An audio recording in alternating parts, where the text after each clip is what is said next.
Naam, ni siku nyingine ya kipekee ndani ya Kijiwe Mchongo na UTT AMIS. Bwana, mimi naitwa Ali Upuju, kuntunye kidimdim Mwandila. Bwana, hii ni special kabisa kwa wakazi wa Goba, wakazi wa Kimara, Mbezi Magufuli, wakazi wa Bunju, Tegeta. Bwana, tumewafungulia ofisi mpya kabisa ya UTT AMIS. Iko hapa katika jengo la PSSF Tower Commercial Complex. Ukija hapa kwa nyuma kule kuna jengo fupi linafahamika kama Parking Tower. Ukifika hapa ulizia ofisi za UTT AMIS. Bwana, utapata elimu, utapata kusoviwa changamoto yako yoyote uliyokuwa nayo kuhusiana na mifuko yetu ya UTT AMIS. Bwana, karibu sana na usitoke. Hiki ni Kijiwe Mchongo. Dada, mambo? Poa sana. Mzima? Kwema. Mimi naitwa Ali Upuju, dadangu naitwa nani na unatokea wapi? Naitwa Rita kutokea Tegeta. Tegeta. Yes. Okay, Rita, ni kwa mara ya kwanza ndio umekuja katika ofisi zetu hapa za Sam Nujoma, lakini vile vile una muda gani toka umeweza kuzifahamu? Lakini vile vile UTT umejiunga kwa muda gani mpaka sasa? I've been serving na UTT for the last 3 years. Okay. Lakini ofisi hii nimejua since Friday. Okay, tokea Ijumaa. Ijumaa. Nilipiga simu Sukari House ndio wakaniambia wana branch nyingine hapa karibu na Belman City. Okay, kwa mara kwanza ulikuwa unatokaga nyumbani unaelekea Sukari House? Yes. Okay, sawa. Na umejiunga katika mfuko gani hasa? Liquid Fund. Liquid Fund. Yes. Okay. Ni nani ambaye labda aliweza kukushawishi akasema kwamba hapana, umefika muda sahihi wewe kuweza kuwekeza na UTT? Rafiki yangu anaitwa Eliza, ndiye alinielekeza juice ya UTT. Na of course nataka kujiunga na other mifuko mingine. Yes, yeah, but nimeanza na Liquid. Toka ulipoanza kufungua mfuko wa Liquid mpaka sasa hivi kuna faida zote ambazo unaweza ukaziona? Of course. Umeziona? Zipo. Zipo. Lakini I think the more unaweka hela, the more profit inakuwa kubwa. Yes. The more you invest, the more you get interest. Yes, that's true.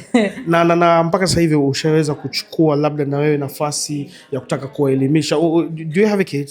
Yes, niko na watoto 3. Watatu. Labda kuna nafasi yote umeweza kuchukua kutaka kusema kuwafungulia mifuko yao ya watoto fund? Kwa sasa hivi tuko na account na mume wangu pia. Okay. Kwa hivyo saving juu ya watoto pia. Okay. But watoto wenyewe hatujawafungulia bado. Hujafungulia. Lakini something we can do. Yes, ni kitu tunaweza fanya in the future. Okay. Yes. Labda fursa yako leo hii ukiipata kuweza kuambia Watanzania na wasiokuwa Watanzania kuhusiana na uwekezaji na UTT AMIS, ungewaambia nini? Kama ushauri labda. Ushauri. Okay. By the matter of fact, kuna rafiki yangu juzi nimemwelekeza akaja hapa juzi. Okay. She used to be my house help. Okay. Akawa ananiambia nataka kuweka hela yake kwenye fixed bank account. Okay. Nikaambia naomba aje hapa UTT awasikize. Anaitwa Martha, yeah. Okay. Yeah, na amefungua account na nyinyi. Amefungua. Alikwambia amefanikiwa kufungua labda na account? Amefungua account 2. Okay. Amefungua ile ya Umoja na Liquid. Yes. Na alianza na 50,000 na nyingine ina milioni 1. Okay. So anyone can save with you guys. Yeah, okay. Yeah, so it's a good thing. Okay, lipi la kuweza kuambia Watanzania kuhusiana na uwekezaji na UTT AMIS? Kuna mtu ambaye leo hii haamini, anaweza akaisa wale matapeli, unajua nikipeleka hela yangu hawezi kuniibia. Hebu wapi approval kuhusiana na mifuko hii ya UTT? UTT najua ina part of serikali in it. Okay, yeah. Kwa hivyo I believe hakuna venye serikali inaweza tuibia. Yes. So that's one thing inanipatia hiyo security ya kujua it's a safe place. Yes. Yeah, okay. Yeah. Apart from that, sijaisikia watu wazee pia nimekuwa wakiweka pension zao hapa. Okay. So I think it's something that haina wizi. Kwa hiyo uaminifu mkubwa, yes. What about faida? Je, mnazipata? Waambie. Faida ipo. Okay. Kwa sababu kama Liquid I think ni 1% per month, yeah, sure, which is good. Yeah, okay. Inaweza kuwa sio kubwa sana, but it's sio the same na kuweka pesa ya nyumbani ama sure. Yes, so yeah. Faida ipo. Kuna mifuko mingine pia ina faida zaidi kubwa. Okay. So it just depends with your risk appetite. Okay. Yeah. Kijiwe Mchongo na UTT AMIS imenifikia. Bwana Kangubwa, vipi? Safi kabisa. Bwana uko poa? Niko fresh kabisa. Bwana, mimi naitwa Ali Upuju, natokea UTT AMIS. Sijui unaitwa nani, umetokea wapi? Mimi naitwa Isaya Charles, natokea Tabata. Tabata. Ndio. Ndugu yangu hapo? Naitwa Frank Macha, natokea Moshi. Mr. Macha, umetokea Moshi mpaka hapa au umekuja tu Dar es Salaam kwanza na mishe zako? Nimekuja na mishe zangu pia, lakini nimekuja pia nahitaji kujifunza. Lakini makazi ni Moshi. Yeah. Okay. Ndugu yangu hapo? Naitwa Nobet, natokea Tabata. Tabata. Bwana, karibuni sana kwanza katika ofisi zetu mpya. Unajua sisi hizi ni ofisi zetu mpya. Sisi makao makuu yako Posta, jengo linaitwa Sukari House. Sio kama mshawahi kulisikiaga? Sukari House, mjaka kupasikia. Tuanze kwa ndugu yangu. Una muda gani toka uweze kuisikia UTT? Na kama mwaka mmoja tu tangu. Mwaka mmoja. Ndio. Natoka ulivyoisikia mtu alishakwambia UTT unahusikana nini au hujui chochote? Alishawahi kuniambia tu kwa juu inahusika na nini, kwamba ni mfuko tu wa collective nini, ila sijawahi kuifuatilia sana kiundani. Nilikuwa najua kuhusu mifuko yake baadhi, kazi zinavyofanya, nilikuwa naijua. Okay. Ni mwanafunzi unafanya kazi? Mimi mwanafunzi bado. Mwanafunzi. Uko wapi? Niko Moshi na mimi mwenyewe KSMC. Okay, Moshi KSMC. Ndugu yangu wewe ndo mkazi wa Moshi sasa? Ndio. Uko naye KSMC pale? Yeah. Okay, sasa ndugu yangu Ni hapa. Wewe hapa ni mwanafunzi pia? Yeah, mwanafunzi. Nipo IFM. Uko IFM. Bwana, karibuni sana kwa mara ya pili. Lakini niwaelezee kwa ufupi, au sio? UTT AMIS ni taasisi ambayo iko chini ya serikali kupitia Wizara ya Fedha, inajihusisha na masuala ya uwekezaji. Shafahamu? Tukizungumzia uwekezaji, maana yake tunazungumzia, ndugu yangu, unachukua pesa yako, unakuja unaiwekeza UTT, unapata faida. Kuwekeza maana yake ni kuweka hela sehemu, ile hela izalishe faida. Na kuna tofauti ya kuweka hela na kuwekeza. Kuna sehemu, kuna taasisi ambayo unachukua pesa yako unaiweka, sio, umeelewa? Kwa ajili kwamba utaki kukaa nayo wapi? Nyumbani. Lakini UTT unachukua pesa yako kwetu sisi, unakuja kuwekeza, uweke hela. Kuwekeza maana yake unaweka pesa kwetu sisi, ile pesa yako inazalisha nini? Faida. Sio, tumeelewana ndugu yangu? Inazalisha faida. Hiyo ndo maana ya uwekezaji. Kwa maana yake cha kwanza kabisa unakuja kuwekeza katika taasisi ambayo iko chini ya serikali kupitia Wizara ya Fedha. Na maana yake kwamba UTT yeye lengo lake linajihusisha na masuala ya uwekezaji. Umeelewa? Lakini vile vile UTT ni sehemu salama. Ukishasikia serikali, maana yake ndani yake kuna nini? Kuna usalama. Lakini ndo la mwisho kabisa kubwa, wewe unaweka pesa yetu, unaweka pesa yako kwetu sisi ili tuzalishe faida, ili wewe uweze kuja kupata faida. Mfano mathalan, katika mifuko, sisi UTT tuna mifuko 6. Kuna mfuko unaitwa Umoja, kuna Wekeza Maisha, kuna Bond Fund ambao ndio inaitwa hati fungani kwa Kiswahili, alafu kuna Liquid ambao ni ukwasi, kuna mfuko wa watoto, umeelewa? Lakini kuna mfuko wa Jikimu, umeelewa? Yote kwa yote katika hii mifuko, ukiwa unaweka pesa yako, UTT wao wanakupa wastani wa faida ya 12%, ambapo minimum kila mwezi tumetoa 1%. Umeelewa?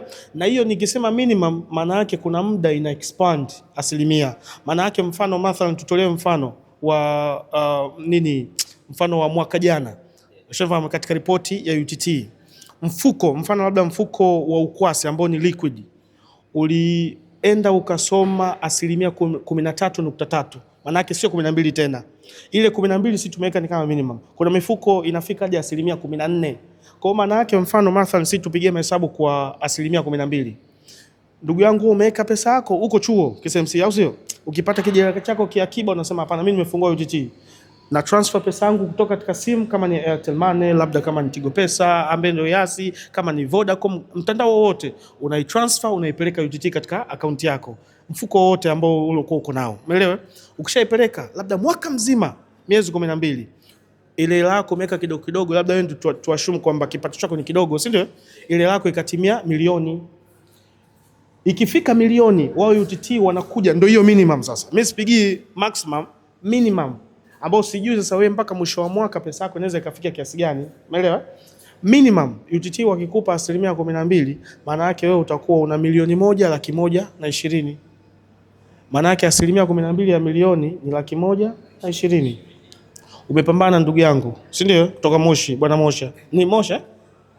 Macha, si ndio? Umepambana, pesa yako ikafika milioni 10 mwaka mzima. UTT wakisema wakupe 12%, hiyo ni minimum, tunapigia tu. Sio, wakisema wakupe 12%, maana yake bwana Macha, wewe utakuwa na milioni 10 na ngapi? 13,200,000, si ndio? Maana yake utakuwa na milioni 12 yako. Ukiwa na milioni 10, maana yake wewe mwaka mzima unapata milioni 10. UTT wakisema wakupe 12%. Umeelewa? Maana yake utakuwa na milioni 11,200,000.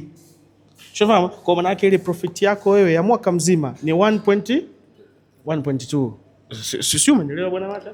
Umeelewa? Kwa maana yake cha kwanza ni sehemu salama, ni taasisi ya serikali, lakini vivyo unapata na faida. Kwa hiyo umeelewa ndugu yangu? Kwa hiyo UTT ni sehemu salama, unapata faida, lakini vivyo unapata wastani wa faida ya 12%. Umeelewa? Lakini vivyo ni taasisi ya serikali. Lakini UTT ukitaka kutoa pesa, kima cha chini kwa siku ni milioni 5. Wewe umekaa kule chuo, labda katika pesa yako na milioni 10 umekwama huko chuo, unaangalia hapa kuna mambo hayaendi.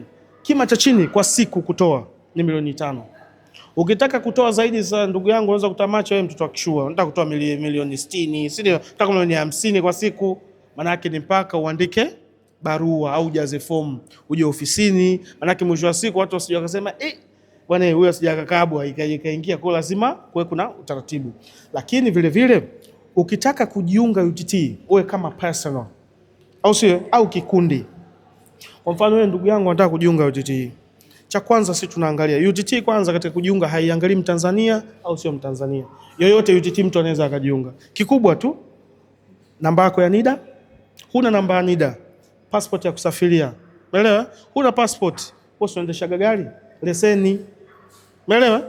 Ukishakuwa na kimoja katika hivi vitatu, si ndivyo? Tuashumu labda una NIDA, kinachofuata uwe na passport size ya utambuzi kwamba huyu ni fulani, huyu ni fulani, katika ile fomu yako sasa ya kuja kukamilisha nini, usajili. UTT unaweza ukajiunga kupitia online, lakini lazima uje ufanye usajili kukamilisha kupitia fomu, umeelewa? Sisi tumeelewana. Lakini vile vile popote utakapoona benki ya CRDB, sisi wale ni mawakala wetu, unaweza ukaingia pale ukaomba fomu ya UTT na ukajaza. Yaani endapo labda upo katika mkoa ambao ofisi ya UTT kama hivi haipo, unaweza kusema bwana mimi mbona niko sehemu fulani ofisi ya UTT sioni. Utakapoona benki yote ya CRDB, mimi naamini benki ya CRDB ipo karibu Tanzania nzima, si ndio? Tanzania nzima. Huko vitongoji, vijijini kote kuna mabenki ya branch ya CRDB. Unaweza ukaenda, huduma zote ambazo unaziona unazipata labda Sukari House hapa Ubungo na vile vile katika benki ya nanilia CRDB unaweza ukapata. Vile vile mtu kitaka kujiunga labda na kikundi, nyesi wana kikundi, mpo labda kama watu 20, unasema hapana, sisi tushacheza sana sio hivi mambo ya vikoba sio nini, sasa sisi tumeamua sasa tujiunge kama kikundi twende UTT. Mnafanyaje? Cha kwanza kabisa mtaandaa muhtasari wenu. Muhtasari si mnajua? Muhtasari ni kama uthibitisho fulani vile wa kikundi kuamuru kwamba bwana sisi katika kikundi chetu tumemuamuru labda bwana fulani na bwana fulani au sisi ndio wawe viongozi masignatory katika kikundi chetu. Kwa sababu katika kikundi mkiwa watu 20 sio kila mtu mwenye mamlaka kwenda kufanyaje? Kwenda kuparticipate labda kuchukua pesa kufanya, kwa lazima mchague masignatory wawili, si ndivyo? Ambao masignatory wawili lazima wawe na passport size, lazima wawe na namba zao za NIDA. Lakini vile vile katika huo muhtasari mpo watu 20, maana kila mtu pale jina lake linaandikwa na namba yake ya simu inafanyaje? Inaandikwa. Umeelewa? Kwa maana yake kuna kwa hakuna vitu vya ugumu wote kuweza kufanya mtu usiweze kujiunga UTT. Leo hii ukikutana na rafiki yako, mama, ndugu, jamaa na marafiki, unataka kumshauri kuhusiana na UTT, ungemshauri nini? Mfano mimi ningeanza kumwambia kwanza UTT ni sehemu salama katika uwekezaji. Pili, ni taasisi ya serikali. Maana yake kwamba kuna usalama zaidi kuwekeza serikalini. Kwa sababu kuna mataasisi ambao watu wengine nao wanawekeza, lakini hii serikali. Lakini cha tatu, unapata faida. Yaani mimi mzigo wangu nikiuweka unazalisha faida. Siweki hela nawekeza. Si ndivyo? Huo nimekutolea mfano. Sasa utapita na mfano wangu. Hebu mshauri mtu hapa Mtanzania. Wana KSMC, wanakusikiliza wanafunzi wenzio. Hata shemeji mwambie, bwana mke wangu wewe njoo UTT. Bwana mke wangu njoo UTT. Kuna usalama wa hela na hela unayoweka na inaongezeka faida, sio kwamba umeweka tu inajiongeza faida yake. Okay. Kwa hiyo kuna usalama lakini pia na faida unapata kwa hela kukaa tu kuliko tu hela ingekuwa imekaa tu sehemu fulani. Okay. Ndio. Kwa kuna faida kuwekeza na UTT. Kuna faida, kuna usalama. Ndio.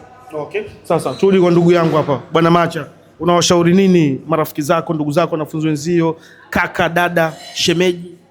Mimi nawashauri wanafunzi wenzangu wakaribie UTT kwa sababu ni kampuni ambayo kuna usalama pia, uwekezaji una faida nzuri. Hivyo na wakaribisha wote. Au sio? Yeah. Sasa tumalize kwa ndugu yangu, naye washauri. Wewe shika mic mwenyewe. Washauri ndugu zako, marafiki zako, wanachuo wenzio. Mimi nawashauri yani waje kuwekeza UTT kwa sababu ni haihitaji kiasi kingi cha fedha kuja kuanza kuwekeza. Pia inakuwa managed na professionals. Kwa hiyo issue ya usalama inakuwa tayari solved. Pia kama hivyo hapa unafanya kuwekeza sio kuweka hela. Kwa hiyo unapowekeza baadaye utapata returns zako kama hivyo. Everybody wins. Sawa. Na la mwisho kabisa katika kuamalizia, kima cha chini cha kujiunga UTT ni 10,000 Kwa maana yake huna sababu ya kusema kwamba wewe huwezi kujiunga UTT. Kima cha chini cha kujiunga UTT ni 10,000. Yaani maana yake ile buku 10 yako ndio unaweza ukajiunga UTT. Na sio kwamba hiyo ni hela ya fomu, hapana. Si kujiunga ni bure. Ile 10,000 yako ndio inaanza kuingia moja kwa moja kwenye nini? Mfuko wako. Ndio inaanza kusoma. Hela yako ni hii. Na UTT yoyote ambayo nyinyi mkikutana mtu akwambia UTT matapeli, sisi tuna uwezo muda huo wote kurudisha hela yako. Ili ujue kwamba sisi sio matapeli. Yaani sisi tumenyoka. Unaelewa? Ni taasisi ya serikali, ni sehemu salama, lakini vivyo unapata faida. Umeelewa? Kwa hiyo mfike, ukifika Moshi mwambie shemeji, ukifika Moshi wewe ya FM hapa Dar es Salaam. Nyie wana KMC. Paka nasema KMC tena. KSMC, mkawaambie ndugu zenu waje kuwekeza na taasisi ya serikali kwa sababu ni sehemu salama, lakini vivyo unapata faida. Kijiwe mchongo na UTT AMIS imetufikia. Na bado tunazidi kuwakumbusha kuwa tumefungua ofisi mpya maeneo ya barabara ya Sam Nujoma. Tunazungumzia jengo la PSSSF Commercial Complex, PSSF Tower. Ukija huku maeneo ya Mlimani City, tunaweza tukasema hivyo, hapa maeneo ya Ubungo utakutana na jengo refu lina vioo vya blue. Ukiingia kwa ndani huku maeneo ya parking utakutana kuna jengo fupi limeandikwa Parking Tower. Basi ofisi zetu za UTT ziko hapa. Njoo hapa uweze kupata elimu kuhusiana na masuala ya uwekezaji. Na tumefungua ofisi hizi kwa lengo mahsusi kwa ajili ya wakazi ambao wanaishi maeneo ya Ubungo, Kimara, Goba, Bunju, Tegeta, Sinza, wote kwa wote. Njooni hapa muweze kupata elimu kuhusiana na masuala ya uwekezaji. Bwana, sisi tutazidi kuswampa mtaa baada ya mtaa. Inaweza tukafika maeneo ambayo wewe unahisi hatuwezi kufika, lakini sisi tutafika. Bwana, Kijiwe Mchongo ni kwa wote. Bwana, mimi naitwa Ali Upuju, Kuntunye Kidimdimu Mwandila. Tukutane next time. Bye bye.